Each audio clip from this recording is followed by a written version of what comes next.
오늘 말씀 마태복음 28장 16절부터 20절까지 같이 봉독합니다. 11 제자가 갈릴리에 가서 예수께서 지시하신 산에 이르러 예수를 배웠고 경배하나 아직도 의심하는 사람들이 있더라. 예수께서 나와 말씀하여 이르시되 하늘과 땅의 모든 권세를 내게 주셨으니 그러므로 너희는 가서 모든 민족을 제자로 삼아 아버지와 아들과 성령의 이름으로 세례를 베풀고 내가 너희에게 분부한 모든 것을 가르쳐 지키게 하라. 볼지어다 내가 세상 끝날까지 너희와 항상 함께 있으리라 하시니라. 아멘. 네, 여러분, 오늘도 이 본문을 가지고 생각을 해보겠습니다. 여러분, 오늘 본문은 이렇게 말하며 시작을 합니다. 11 제자가 갈릴리에 가서. 여러분, 여기 갈릴리로 간 예수님의 제자들의 숫자는 11명입니다. 누가 없습니까? 가룟 유다가 없습니다. 여러분이 알다시피 가룟 유다는 3년 동안 예수님의 제자로 살았지만 그의 랍비인 예수님을 유대인들에게 팔아넘기고 결국 목매달고 자살을 합니다. 그래서 여기 가룟 유다가 빠져 있기 때문에 11 제자만 등장을 하는 겁니다. 여러분 놀랍지 않습니까? 이렇게 해서 가룟 유다는 12 제자에서 이탈을 합니다. 그렇게 남은 11 제자가 부활하신 예수님을 이 땅에서 마지막으로 만나기 위해서 갈릴리로 갑니다. 여러분이 알다시피 갈릴리는 예수께서 공생의 3년 동안 활동을 하셨던 이스라엘 땅에서 당신의 메시아 사역을 시작을 했었던 장소고 또 가장 많이 머무르시면서 사역을 하셨던 장소였습니다. 한마디로 말하면 갈릴리는 제자들이 예수님과 함께했던 3년 동안 예수님과 가장 많은 추억이 있는 장소였습니다. 근데 여러분, 제자들이 갈릴리 지역 중에서 어디로 갑니까? 바로 예수께서 가라 하고 지시를 하셨던 산으로 갑니다. 마태복음 28장 16절 말씀을 다시 읽어드리면 11 제자가 갈릴리에 가서 예수께서 지시하신 산에 이르러. 여러분, 마태복음 28장 시작 부분을 보면은 부활하신 예수님을 처음으로 만난 사람은 두 사람입니다. 바로 막달라 마리아와 다른 마리아입니다. 이 두 여자는 안식 후 첫날 새벽에 예수께서 누인 그 무덤에 갔다가 천사를 만나서 십자가에 못 박아 죽였던 예수께서 무덤에 계시지 않고 살아나셨다는 놀라운 소식을 듣습니다. 그리고 이어서 그 천사로부터 예수님의 제자들에게 빨리 가서 이르기를 십자가에 못 박혀 죽은 예수께서 살아나셨다 하고 전하고 또 부활하신 예수께서 제자들보다 갈릴리로 먼저 가실 것이니 그곳의 제자들이 부활하신 예수님을 만나게 될 거다 하고 제자들에게 전하라고 말합니다.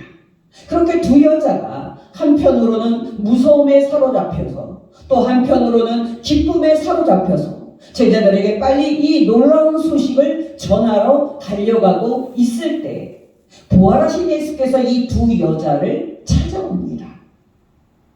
마태복음 28장 9절 10절 말씀을 읽어드리면 예수께서 그 두 여자를 만나 이르시되 평안하냐 하시거늘 여자들이 나아가 그 발을 붙잡고 경배하니 이에 예수께서 이르시되 무서워하지 말라. 어서 가서 내 형제들에게 갈릴리로 가라고 하라. 거기서 나를 보리라 하시니라. 바로 여러분, 이때 예수께서는 제자들에게 갈릴리로 가되 갈릴리의 한 특정한 산으로 가라 하고 두 여자를 통해서 명령을 하셨던 겁니다. 여러분, 그렇게 두 여자를 통해서 부활하신 예수님의 말씀을 들은 11 제자가 예수께서 지시하신 갈릴리의 특정한 산에 가고 있는 겁니다. 여러분, 예수께서 지시하신 산에 도착을 해서 제자들이 부활하신 예수님을 만났을 때 어떤 행동을 했습니까? 바로 예수님께 엎드려서 경배를 했습니다. 17절 말씀, 예수를 배웠고 경배하나. 근데 여러분, 마태복음에 따르면 이때가 제자들이 부활하신 예수님을 처음으로 본 순간입니다. 그러니 제자들의 상태가 어떻겠습니까? 예수님의 부활을 믿는 제자들도 있었겠지만은 당연히 자신들이 지금 보고 있는 예수님이 정말 십자가에 못 박혀 죽은 그 예수님이 맞는지 의심을 하는 제자들도 있었습니다. 17절입니다. 예수를 배웠고 경배하나 아직도 의심하는 사람들도 있더라. 무슨 뜻입니까? 그만큼 십자가에 못 박혀 죽은 예수께서 살아나신 사건은 예수님의 제자들도 예상하지 못했던 그런 사건이었고, 예수님의 제자들도 쉽게 믿을 수 없는 놀라운 사건이었다는 사실입니다. 물론 여러분, 예수께서 공생애 동안에 당신의 제자들에게 당신께서 십자가에 못 박혀 죽겠지만은 3일 만에 다시 살아날 거다 하는 그 말씀도 이미 하셨습니다. 여러분, 언제 예수께서 처음으로 당신의 십자가의 죽음 그리고 부활을 제자들에게 말하기 시작을 하셨습니까?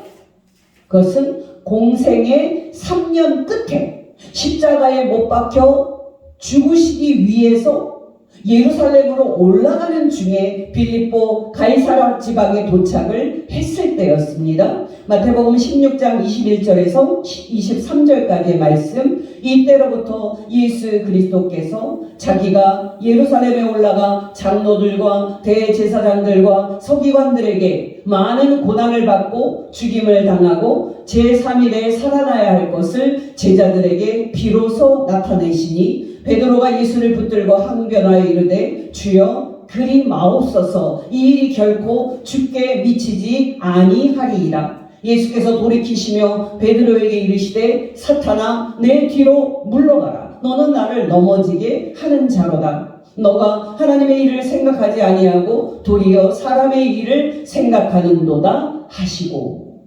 여러분, 놀랍지 않습니까? 이미 예수께서는 제자들에게 당신의 십자가 죽음 그리고 부활을 말씀을 하셨음에도 불구하고 그 두 사건은 제자들에게 와 닿지 않는 시간들이었습니다. 또 와 닿지 않는 그런 사건들이었습니다.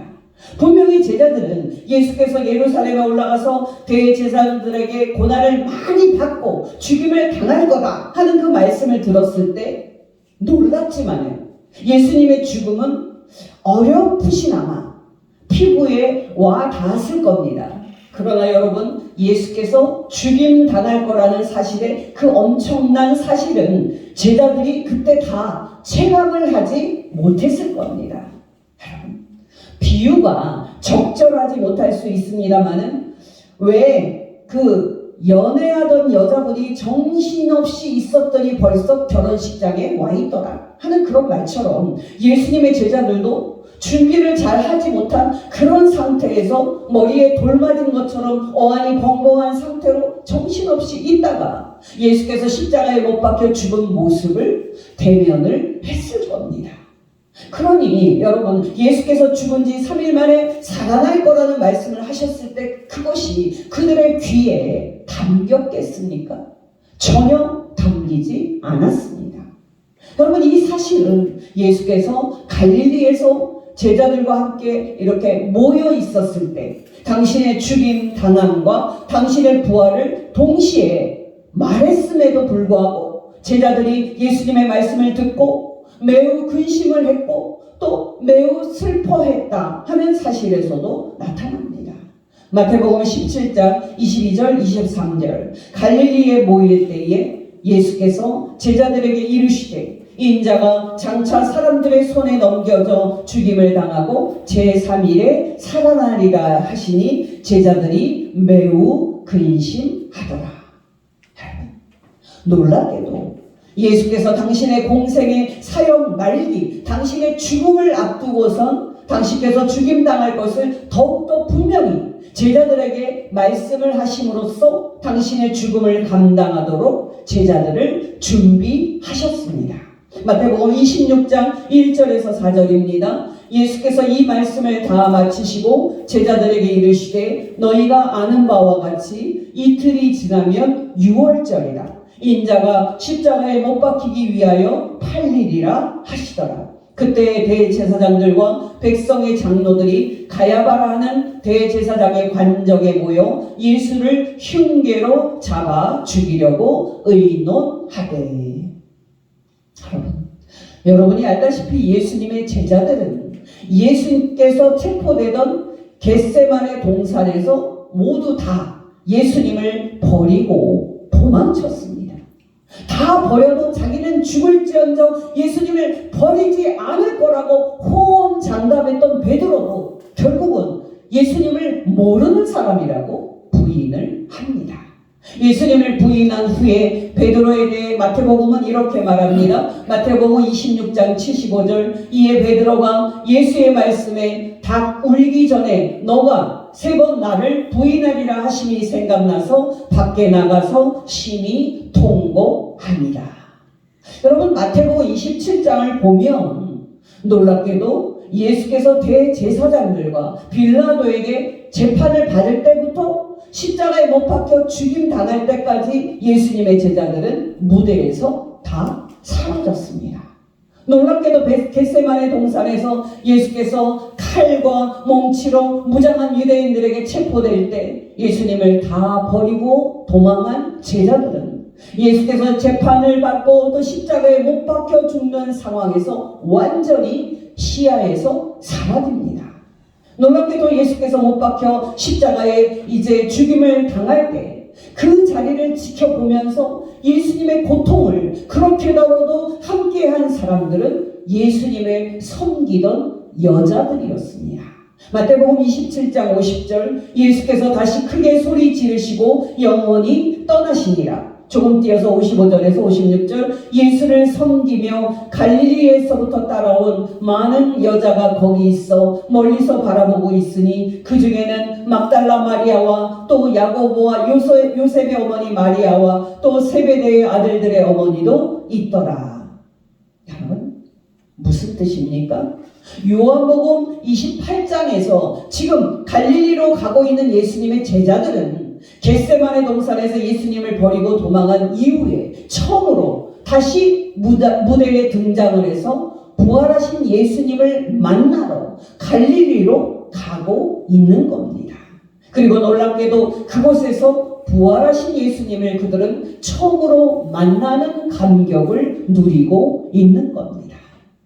여러분 오늘 성경에 기록이 되어 있지는 않지만은 제자들이 부활하신 예수님을 만났을 때 얼마나 죄송하고 얼마나 송구했겠습니까?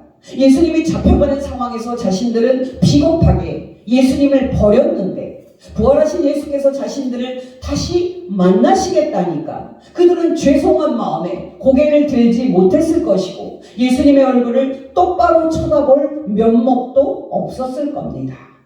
근데 여러분 부활하신 예수께서 당신을 부인했던 그 제자들을 보시자 어떻게 말씀을 하셨습니까? 어떻게 너희들이 그렇게 나를 버릴 수가 있냐고 의리도 없다고 책망하셨습니까? 놀랍게도 부활하신 예수께서는 그 일에 대해서는 한마디도 하지 않으시고 놀랍게도 그들에게 사명을 맡기셨습니다. 바로 이것이 오늘 본문의 핵심입니다. 마태복음 28장 18절에서 20절 예수께서 나와 말씀하여 이르시되 하늘과 땅의 모든 권세를 내게 주셨으니 그러므로 너희는 가서 모든 민족을 제자로 삼아 아버지와 아들과 성령의 이름으로 세례를 베풀고 내가 너희에게 분부한 모든 것을 가르쳐 지키게 하라. 볼지어다 내가 세상 끝날까지 너희와 항상 함께 있으리라 하시니라. 아멘. 여러분 저는 지금까지 오늘 예수님의 그 위임 말씀을 생각하기 위해서 배경이 되는 말씀을 여러분께 드렸습니다. 여러분 제가 오늘 이렇게 한 것은 의도적입니다. 여러분 우리 교회가 개척교회이다가 보니까 성경 공부를 비롯해서 체계적으로 여러분을 교육을 할 그런 기회가 없기 때문에 저의 설교만 들으면 여러분이 성경을 모르는 성경 문맹이 될까봐 이렇게라도 성경 내용을 알도록 지금까지 여러분에게 배경 설명을 드렸습니다. 근데 여러분, 이렇게 회가 나올 때 아무리 스키다시가 맛있어도 주 요리인 회가 중요하듯이 부활하신 예수께서 당신의 제자들에게 마지막으로 부탁을 하신 이제 맡기신 사명, 그 사명이 중요합니다. 여러분, 부활하신 예수께서 제자들에게 어떤 사명을 맡기셨습니까? 바로 가라 하고 말씀을 하셨습니다. 19절입니다. 그러므로 너희는 가서. 여러분, 영어 성경 NIV로 말하면 그러니 너희는 가라 입니다. 여러분, 부활하신 예수께서 제자들에게 주신 사명은 4가지인데요. 동사로 말하면 이렇습니다. 가라, 제자들을 만들어라, 사람들에게 세례를 주어라, 그리고 마지막으로 사람들에게 내가 너희에게 가르친 것을 순종하라고 가르쳐라 입니다. 영어로 말하면 go, make disciples, baptize, teach 입니다. 여러분, 부활하신 예수께서 우리들에게 부탁하신 이 4가지 일은 너무너무 중요한데요. 우리는 맨 처음 가라 하는 이 명령부터 기억을 해야 합니다. 여러분이 알다시피 저는 설교할 때마다 우리의 인생 끝에 우리를 오라 하고 부르실 하나님의 부름을 생각하면서 살아야 한다 하고 강조를 했습니다. 저는 정말 설교할 때마다 우리 인생에는 끝이 있고 그 끝날에 하나님께서 우리의 영혼을 천당으로 오라 하고 부르실 하나님의 부름을 생각하며 정신을 차리고 믿음으로 살아가야 함을 말씀을 드렸습니다. 근데 여러분, 이 천당의 중요성, 인생 끝에 우리의 영혼이 천당에 가는 것의 중요성은 강조를 해도 지나침이 없습니다마는 놀랍게도 성경은 천당에 대해서 거의 말하지 않는다는 사실입니다. 사복음서를 보면 놀랍게도 사복음서 중에서 누가복음만 우리의 영혼을 오라 하고 부르시는 하나님의 부름이 나오는데요. 그것도 몇 군데에 불과합니다. 대표적으로는 지난주에 우리가 살펴본 누가복음 12장에 나오는 부자 이야기고요. 또 누가복음 16장에 나오는 부자와 나사로의 비유입니다. 여러분 중에는 아니 목사님 무슨 말씀입니까? 사복음서에는 천국이나 하나님의 나라라는 말이 많이 나옵니다 하고 말하시는 분들도 있을 것입니다만은 여러분 놀라지 마시기 바랍니다. 이 사복음서의 수탁에 나오는 천국이나 하나님의 나라는 우리 그리스도인들이 죽은 다음에 우리 영혼이 들어가는 사후세계인 천당이 아닙니다. 예수께서 공생애를 시작하실 때에 때가 찼고 하나님의 나라가 가까이 왔으니 회개하고 복음을 믿으라 하고 선포를 하신 하나님의 나라는 우리가 지금 살고 있는 이 땅에서 실현이 되는 하나님의 왕권의 통치이지 우리가 죽어서 우리 영혼이 가는 천당이 아닙니다. 그러므로 여러분, 이런 배경에서 볼 때 부활하신 예수께서 우리에게 오라 하고 명령하신 것이 아닌 가라 하고 명령하신 것은 놀라운 명령입니다. 여러분, 저는 지난주 설교에서 짧게나마 70년대까지 한국교회 성도들의 신앙의 모습과 그리고 지금까지 한국교회 성도들의 신앙의 모습을 비교를 해서 말씀을 드렸습니다. 여러분 다시 기억하시기 바랍니다. 여러분 단순화시켜서 말씀을 드리면 70년대까지 한국교회 성도들의 신앙은 예수 천당, 불신 지옥으로 대표가 되는 그런 신앙이었습니다. 여러분 이때 천당에 가는 것은 우리가 죽었을 때 우리 영혼이 가는 천당입니다. 여러분이 알다시피 70년대까지 한국교회는 지옥 가는 영혼을 천당에 가게 해야 한다는 구령의 열정으로 전도에 열심을 기울였습니다. 근데 여러분, 이 영혼 구원이 중요함은 부인할 수 없습니다만 한국교회는 아주 중요한 것을 잃어버렸고 아주 귀한 것을 놓쳤습니다. 여러분, 그것은 무엇입니까? 바로 우리가 사는 이 땅에 대한 관심입니다. 바로 하나님께서 태초에 창조하신 이 세계에 대한 관심입니다. 여러분께 단도직입적으로 질문을 드립니다. 여러분이 들어보셨는지 모르겠지만 70년대, 80년대, 90년대 초까지 한국교회 성도들을 지배했던 사상은 세대주의 종말론이었습니다. 여러분, 이 종말론에 따르면 예수 믿는 우리 그리스도인들에게 중요한 것은 이 땅이 아니라 하늘입니다. 정말 이 종말론에 따르면 죽었을 때나 예수께서 최후 심판하기 위해 이 땅에 다시 오셨을 때 심판받은 이 땅에서 하늘로 들려지는 휴거, 이 휴거가 중요하지 불로 심판받을 이 땅은 중요하지 않습니다. 여러분이 기억하실 겁니다만은 1992년 10월 28일 휴거가 있을 거라는 다미선교회 이장림 목사의 거짓 예언으로 한국교회와 한국사회는 엄청난 홍역을 치렀습니다. 여러분이 알다시피 그때 이후로 한국교회는 놀랍게도 한국사회의 경제 성장과 또 물질적인 부요에 발맞춰서 그때까지 이 땅에 철저히 무관심하고 영원구원과 예수천당만 외쳤던 한국교회는 또 다른 극단으로 가서 예수 믿으면 이 땅에서 잘 살고 부자 되고 축복받는다는 세속적인 복음을 외치기 시작했습니다.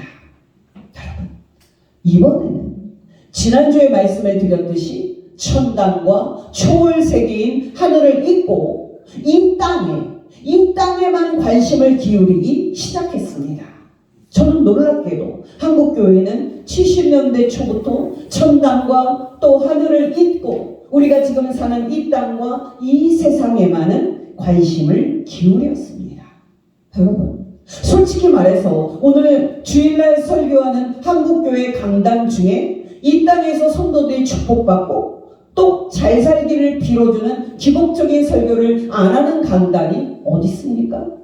놀랍게도 거의 모든 설교 강단은 매주 설교 때 이 땅에서 성도들이 축복받고 부자 되기를 빌어주고 또 고통당하는 성도들을 위로하는 설교하기에 바쁩니다. 여러분, 정리를 해서 말씀을 드리면 한국교회는 예전에 이 땅에 고난받는 현실을 철저히 외면하고 영원히 죽어서 천당이나 죽어서 가는 천당, 또 예수께서 재림하셨을 때 들어가는 내세적인 천국에만 관심을 두었습니다. 놀랍게도 그때 한국교회 거의 모든 목사는 창조주 하나님께서 태초에 만드신 이 땅의 이 현실에 철저히 무관심했고 예수님의 초림과 함께 이 땅에서 실현되는 하나님의 나라와 하나님의 통치에 철저히 무관심했습니다. 여러분, 이것이 지난날에 한국교회가 범한 큰 실수요, 잘못이라면 여러분, 오늘날 한국교회는 무엇을 잃어버리고 있습니까? 놀랍게도 죽어서 영원히 가는 천당과 하나님께서 계시는 하늘도 잊어버렸습니다만은 더 중하게는 예수님의 초림과 예수님의 부활로 그리스도의 통치가 이루어지고 있는 이 땅에 대한 관심도 잊어버렸습니다. 옛날에는 지나치고 왜곡된 게 문제였지만 영원구원과 예수천당에 대한 설교와 관심은 그래도 있었는데 지금은 이것마저 없고 성도들이 오직 이 땅에서 부자되고 축복받는 세속적인 복음에만 관심이 있습니다. 여러분, 중요한 것은 무엇입니까? 바로 올바른 의미에서 하나님께서 계시는 초월세계인 하늘에 대한 관심뿐만 아니라 하나님께서 태초에 창조하신 이 땅에 대한 관심도 필요하다 하는 사실입니다. 정말 우리가 죽어서 영원히 가는 천당이나 예수님의 재림시에 들어가는 완성된 천국뿐만 아니라 예수님의 초림과 예수님의 부활로 이 땅과 이 세계 안에서 실현되고 있는 하나님의 나라에 대한 관심이 필요하다 하는 사실입니다. 여러분, 이런 배경을 놓고 볼 때 부활하신 예수께서 제자들과 그리고 우리에게 이 땅으로 가라 하고 명령을 하시는 그 말씀의 의미가 다가오는 겁니다. 여러분, 오늘 본문에 있듯이 부활하신 예수께서 제자들에게 또 우리에게 어디로 가라고 명령을 하십니까? 바로 이 땅 속으로입니다. 바로 이 세계 속으로입니다. 여러분, 기억하시기 바랍니다. 부활하신 예수께서는 저와 여러분에게 이 땅에 사는 모든 민족에게로 가라 하고 명령을 합니다. 정말 부활하신 예수께서는 저와 여러분에게 우리가 사는 이 사회, 이 국가 속으로 가라 하고 명령을 합니다. 근데 여러분, 우리는 이때 또 중요한 질문을 해야 됩니다. 여러분, 왜 부활하신 예수께서 우리들에게 좁게는 이 사회, 이 국가 속으로 들어가라고 명령하십니까? 왜 부활하신 예수께서는 우리들에게 넓게는 이 세계 모든 국가와 모든 민족 속으로 가라고 말씀을 하십니까? 여러분이 바로 그 생각을 하실 텐데요. 일반적으로 성도들에게 널리 퍼져 있듯이 영혼을 구원해서 그들 영혼이 죽었을 때 천당에 가게 하기 위함입니까? 여러분, 놀라지 마시기 바랍니다. 놀랍게도 부활하신 예수께서는 영혼 구원이라는 말을 하지 않습니다. 놀랍게도 부활하신 예수께서는 우리가 모든 사회와 또 모든 국가 사람들 속으로 가서 그들을 예수님의 제자로 만들라고 파송을 하십니다. 예수님의 말씀을 직접 들어보십시오. 19절에서 20절. 그러므로 너희는 가서 모든 민족을 제자로 삼아 아버지와 아들과 성령의 이름으로 세례를 베풀고 내가 너희에게 분부한 모든 것을 가르쳐 지키게 하라. 볼지어다 내가 세상 끝날까지 너희와 항상 함께 있으리라 하시니라. 참 놀랍지 않습니까? 부활하신 예수께서는 우리 그리스도인을 이 땅 그리고 이 세계 구석구석 모든 민족에게로 가라고 파송을 하십니다. 이런 점에서 예수님을 믿는 모든 그리스도인은 모두가 다 선교사입니다. 무슨 목적으로 또 무슨 일을 하라고 파송을 받는 선교사입니까? 바로 창조주 하나님께 반역을 하고 구원자 성자 하나님께 거역하는 삶을 살고 있는 모든 사람들에게로 가서 그들로 그 악한 삶을 버리고 예수님의 가르침대로 새 삶을 사는 예수님의 제자로 만들라고 파송을 받는 선교사입니다. 바로 자기만 알고 이웃을 사람으로 보지 않고 억압하고 착취하는 모든 사람들에게로 가서 그들로 그 악한 삶을 버리고 예수님의 가르침대로 새 삶을 사는 예수님의 제자로 만들라고 파송받은 선교사입니다. 이 사실은 부활하신 예수께서 우리에게 사람들에게 가서 그들을 당신의 제자라고 만들라고 명령하시면서 또 이어서 성삼위 하나님의 이름으로 그들에게 세례를 주고 당신께서 제자들에게 가르치신 말씀을 사람들에게도 가르쳐서 그대로 살도록 말씀하시는 것에서도 확인이 됩니다. 다시 말씀을 읽어드립니다. 그러므로 너희는 가서 모든 민족을 제자로 삼아 아버지와 아들과 성령의 이름으로 세례를 베풀고 내가 너희에게 분부한 모든 것을 가르쳐 지키게 하라. 놀랍지 않습니까?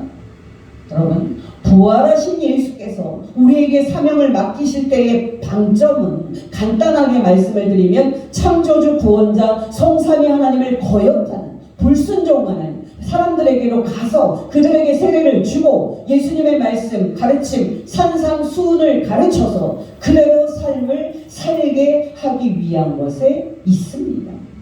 이때 여러분, 성삼위 하나님의 이름으로 세례를 주라는 명령이 예수님의 가르침대로 그대로 살게 하라는 명령 그 앞에 있는 것이 놀랍고 중요합니다.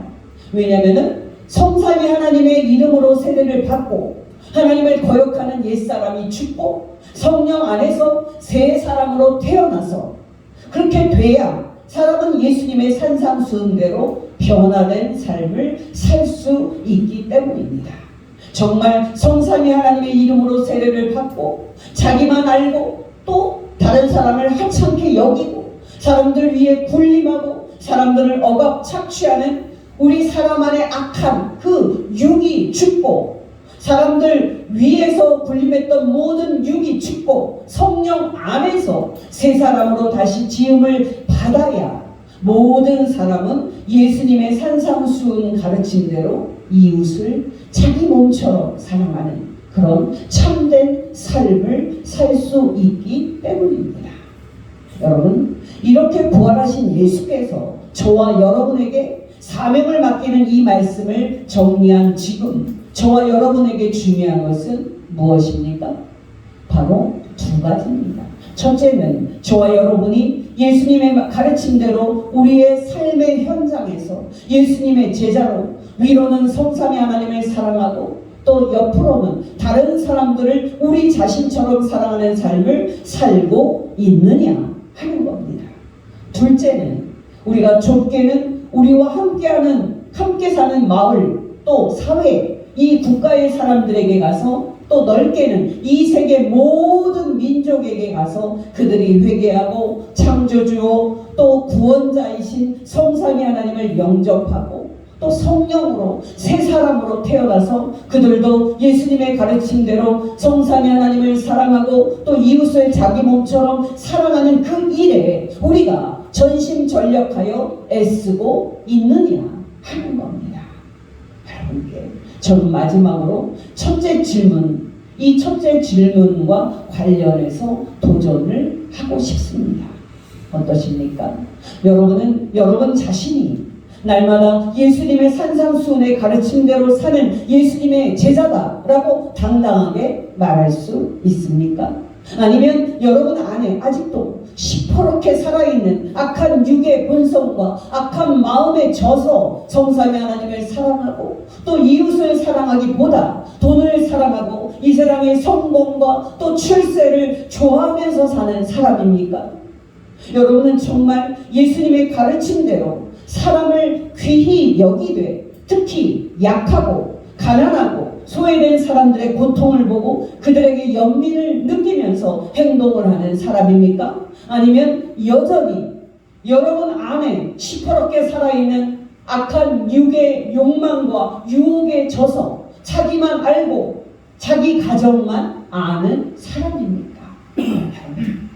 다음 주에 깊게 생각을 해볼 겁니다만은 예수님을 믿는다는 것은 우리가 예수님을 나의 왕으로 영접하여 우리의 주권을 예수님께 넘겨드린다는 것을 뜻하면서 날마다 살 때 내 마음과 내 뜻대로 살지 않고 우리의 주님이신 예수님의 뜻과 가르침대로 순종을 하면서 산다는 뜻입니다.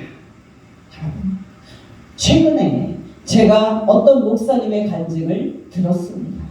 이 목사님은 오랫동안 가난하고 또 약한 개척교회를 오래 하셨는데도 최근에 자립을 하고 괜찮은 규모의 교회로부터 청빙을 받았습니다. 아, 이거는 하나님의 뜻이다 라고 판단을 하고 그 청빙을 받아들이려고 할 때쯤에 이 목사님에게 이런 생각이 떠올랐습니다. 이 결정은 내가 내릴 수 있는 결정이거나 내가 내려야 하는 결정이 아니다. 이 결정을 한 권한이 나에게 조금도 없다. 이 결정은 나의 왕이신 부활하신 예수께서 하셔야 하는 그분의 권한이다. 나는 예수님께서 나의 주권을 넘겨드리고 예수님의 통치와 주권에 철저하게 순종을 하겠다. 여러분, 결과는 어땠을까요? 놀랍게도 큰 교회로 옮기려는 것은 자기의 욕심으로 한 결정이고 예수님께서는 자기가 힘들고 가난한 개척교회에 그대로 있기를 원한다고 판단을 하고 이 목사님은 청빙을 거절하고 개척교회에 남는 것을 선택했습니다. 여러분, 바로 이것이 예수님을 나의 왕으로 모시고 사는 성도인 겁니다. 옛날에는 대학에 입학을 하면 예수 믿는 학생들이 신앙을 팔아먹었는데요. 요즘은 입시 경쟁 때문에 중학교에 입학을 하면서부터 신앙을 팔아먹어서 학원을 가야 된다, 또 시험 준비를 해야 된다 하면서 주일 예배를 빠집니다. 여러분, 제가 설교라서 좀 그렇습니다만은 제가 애정을 가지고 말씀을 드립니다. 저는 이제 고등학교로 올라가는 우리 승림이가 입시 스트레스든 또 성적을 잘 받기 위함이든 개인적인 욕심 때문에 주일 예배를 하나님께 드리는 일을 빠지거나 또 소홀히 하지 않기를 바랍니다.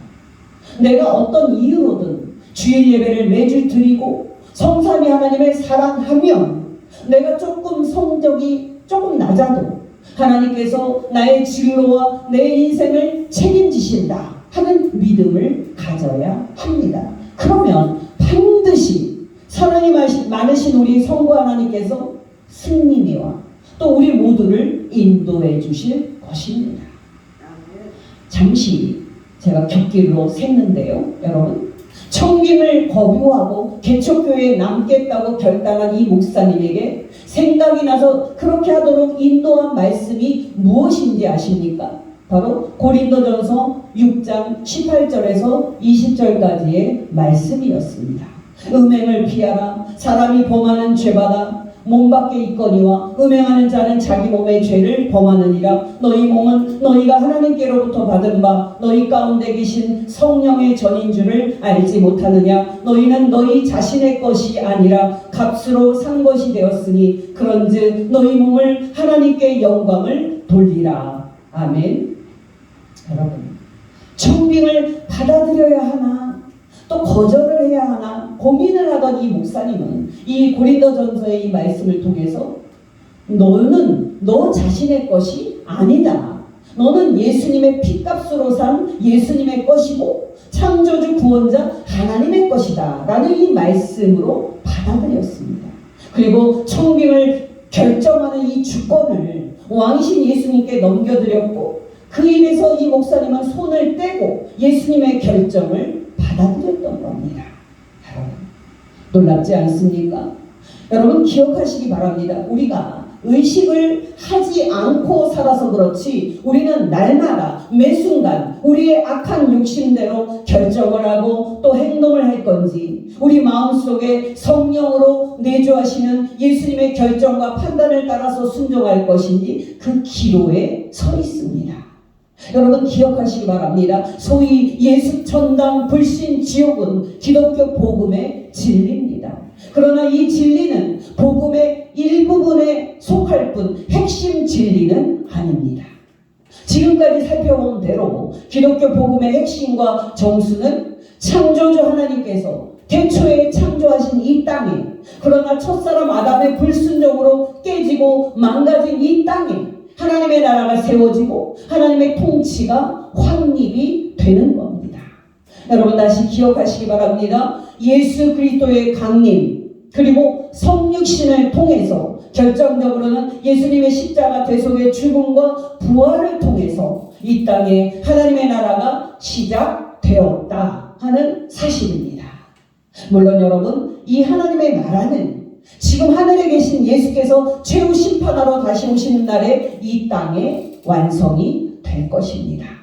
여러분, 바로 우리 그리스도인은 그 날을 기다리는 사람들입니다. 그러면 여러분, 그날까지 그냥 우리는 손 놓고 하늘만 바라보는 사람입니까? 아닙니다.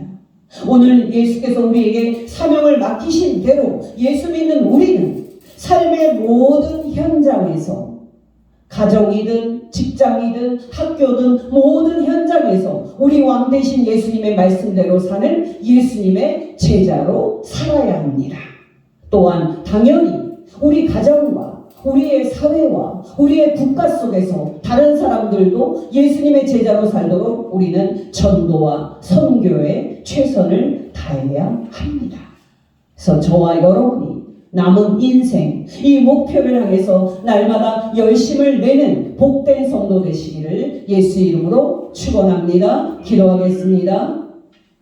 하나님 아버지, 오늘 가르치신 말씀대로 예수님을 왕으로 섬긴다고 믿는 저희들이 입술로만 그렇게 말하는 데서 그치지 않고 실제로 날마다 우리의 주권을 우리 왕이신 예수님께 넘겨드리고 예수님의 말씀대로 사는 예수님의 제자가 되게 하옵소서. 거룩하신 하나님과 모든 죄인을 중간에서 당신의 흘린 피로 화목하게 하신 유일한 중보자 살아계신 예수님의 이름으로 기도합니다. 아멘.